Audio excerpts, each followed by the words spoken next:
नमस्कार मित्रांनो, तर आपण उभे आहो मॅक्स 725 ही सोयाबीनच्या प्लॉटमध्ये। मॅक्स 725 ही यशोदा कंपनीची प्रायव्हेट कंपनीची व्हरायटी आहे। ही आपण पहिल्यांदाच लागवड केली आहे। तर ही आपण लागवड केली आहे 25 जून 2026ला। तर आज या प्लॉटला झाले साधारण 33 ते 34 दिवस झालेले आहेत। आज तारीख आहे 29 जुलै। तर कंडिशन बघू शकता। या पिकावर आपण जे आतापर्यंत कामं केली ती म्हणजे लागवडीबरोबर स्ट्रॉंग आर्म आणि पॅराकॉट हे तणनाशक आपण सुरुवातीला मारलं। त्यानंतर 10व्या दिवशी आपण याच्यामध्ये क्लोरोबायरिफॉस 50% EC साधारण 25 मिली याच्यामध्ये आपण डोस घेतलेला आहे। त्यानंतर साधारण 16 ते 17 दिवसाला याच्यामध्ये आपण तणनाशकचा वापर केलेला आहे, शक्यत तणनाशकचा। त्यानंतर साधारण 25 दिवसाला याच्यामध्ये आपण प्रोपेक्स सुपर रोको 28-28 आणि मायक्रोन्यूटन हा जो स्प्रे आहे आपला महत्त्वाचा पहिला स्प्रे आहे। तर आता पण तेवढे स्प्रे याच्यामध्ये झालेले आहेत। आणि दुसरा जे स्प्रे आपला महत्त्वाचा आता हे आपण जे सांगितले लागवडीबरोबर स्ट्रॉंग आर्म आणि पॅराकॉट, त्यानंतर 10 दिवशी फक्त क्लोरोबायरिफॉस। तर मित्रांनो, याच्यामध्ये बरेच शेतकरी आता याच्यामध्ये म्हणत असतील की तुम्ही भरपूर फवारण्या करता। तर मित्रांनो, आपण एकामध्ये एक कॉम्बिनेशन घेत नाही। महत्त्वाचं आहे म्हणजे बरेच शेतकरी तणनाशकामध्ये कीटकनाशक वापर करतात, आपण त्याच्यामध्ये असं करत नाही। कारण की आपल्याला पाहिजे असतं 100% नियंत्रण, म्हणजे रिझल्ट पाहिजे आपला। त्याच्यामुळे आपण वेगवेगळे कॉम्बिनेशन ह्या पिकामध्ये घेत असतो। स्वतः फवारणी करत असल्यामुळे हे जे आहे हे आपल्याला काय वाटत नाही, कारण की आपण एका दिवशी येऊन साधारण 1 टाकी मारतो। त्यानंतर आपलं आरामशीर दिवसभराचं काम जे आहे आपण त्या दिवशी ठेवून देतो। फक्त 1 टाकी मारायची म्हणजे 200 लिटरची टाकी मारायची आणि तेवढं काम आपण एका दिवशी करत असतो। त्याच्यामुळे आल्यानंतर आपण शेतातलं जे आपलं नेहमीचं काम आहे ते म्हणजे आलं की एक संपूर्ण टाकी मारायची आणि तिथं थांबून टाकायचं, असं आपलं नियोजन जे आहे हे असते। याच्यामध्ये तण जे आहे तुम्ही बघू शकता, अजिबात तण दिसणार नाही। याच्यामध्ये जे थोडं तण राहिलं होतं त्याच्यामध्ये सुपारी गवत आणि बावनची हे जे गवत होतं याच्यामध्ये, तर ते गवत त्या गवतासाठी आपण या नालीमध्ये जे आहेत हे स्वीप पॉवर हे तणनाशक आपण या ठिकाणी मारलेलं आहे। स्वीप पॉवर मारून साधारण 6 ते 7 दिवस झालेले आहेत। कारण की त्याचा व्हिडिओ वगैरे आपण काय टाकला नाही, कारण की आपल्याला स्वतःला अनुभव घ्यायचा होता की स्वीप पॉवरमुळे मारल्यामुळे किंवा मग पिकाला स्कॉर्चिंग येणे किंवा मग पीक जळणे हा जो प्रकार आहे याच्यामध्ये होते का। तर स्वीप पॉवर कसं मारलं, जे छोटं हुड असते त्याला छोटं नोझल असते, ते नालीमध्ये झाडं उडणार नाही या पद्धतीने आपण चार्जिंगचा जो पंप असतो त्या चार्जिंगच्या पंपाला जे रेडिओ बटन असते त्या रेडिओ बटनावर आपण हे तणनाशक जे आहे मारलेलं आहे। तर हे 3 एकरमध्ये साधारण आपल्याला 1 लिटर स्वीप पॉवर जे आहे हे लागलेलं आहे। आणि त्याच्यामुळे सुपारी गवत असो किंवा बावनचे गवत असो किंवा मग रानमुग असो, हे जे गवत आहे या ठिकाणी संपूर्ण कंट्रोलमध्ये त्या ठिकाणी झालेलं आहे। याच्यामध्ये आपण कोळपणी, डवरणी, खुरपणी हे जे प्रकार आहे आपण केले नाही।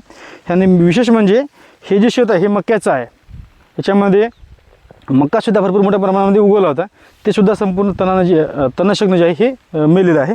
तर आज रोजी कंडिशन बघू शकता, तण आहे का शेतामध्ये थोडंसं दाखवून। शेतामध्ये तुम्हाला काळी कचरा वगैरे भरपूर दिसेल। आता हे बघू शकता मक्याचा काळी कचरा भरपूर आहे, परंतु हिरवं तण जे आहे तुम्हाला कुठं दिसणार नाही।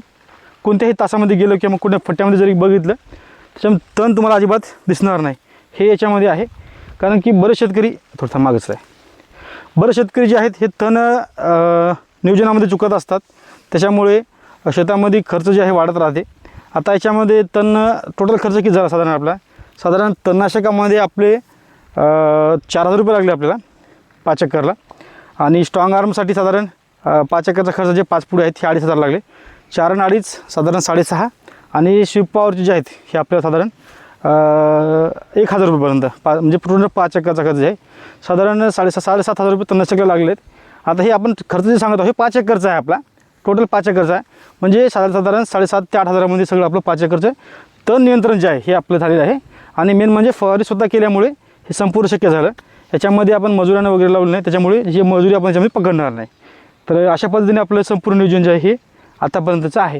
हे प्लॉट बघू शकता आपण, एकच फक्त याला एक वेळेस खत दिलेलं आहे। त्याच्यामध्ये आपण 11-30-14 हे महादन कंपनीचं ग्रेड आहे ते घेतलेलं आहे। सोबत एक बॅग सिंगल सुपर फॉस्फेट जे की झिंक कोटेड असलेली ती आपण एक बॅग याला घेतलेली आहे। फक्त एकाच वेळेस खताचं जे व्यवस्थापन हे एकदा केलेलं आहे। याला सेकंड डोस द्यायचा होता, परंतु ही पीक व्हरायटी जी आहे थोडीशी जास्त वाढत होती, त्याच्यामुळे आपण याला सेकंड डोस जे आहे खताचा हे देणार नाही। आपण दरवर्षी आपण देत असतो खताचा जे डोस सेकंड आहे।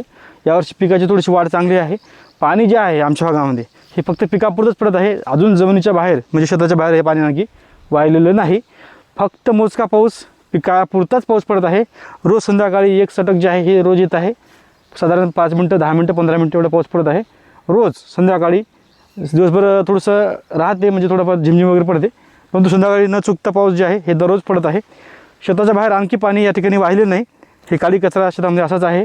आणखी हे काळी कचरा जेव्हा संपूर्ण पाणी वाहेल थोडंफार काळी कचरा जे आहे हे थोडंसं शेताच्या बाहेर निघणार आहे. तर हे मक्या शेत संपूर्ण आपण गाडला होता मक्का एकाच ठिकाणी आणि याच्यामध्ये मक्याला साधारण आपल्याला 45 क्विंटलचा आवरेजसुद्धा या ठिकाणी आला होता. ही आपण जे मक्याचं टार्गेट आहे ते आपलं होतं साधारण 60 ते 70 क्विंटलपर्यंत होतं, परंतु थोडंसं गारपिट्यामुळे नुकसानसुद्धा झालं त्याच्यामध्ये. तर काय हरकत नाही. तर अशा पद्धतीने आपलं संपूर्ण प्लॉटचं जे डेव्हलप केलेलं आहे आपला प्लॉट साधारण आपण जे एकरी बियाणं आहे हे 20 किलो असं याच्यामध्ये टाकलेलं आहे. संपूर्ण गोष्टी आपण जे वेळोवेळी आहे यूट्यूबला असू द्या किंवा फेसबुकला असू द्या माहिती आपण नेहमीच देत असतो. तर एक वेळेस पुन्हा प्लॉट आपला फिरून दाखवू एक वेळेस.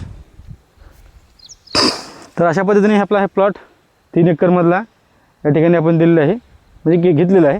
मॅक्स 725 ही व्हरायटी आपण या ठिकाणी निवडलेली आहे. धन्यवाद.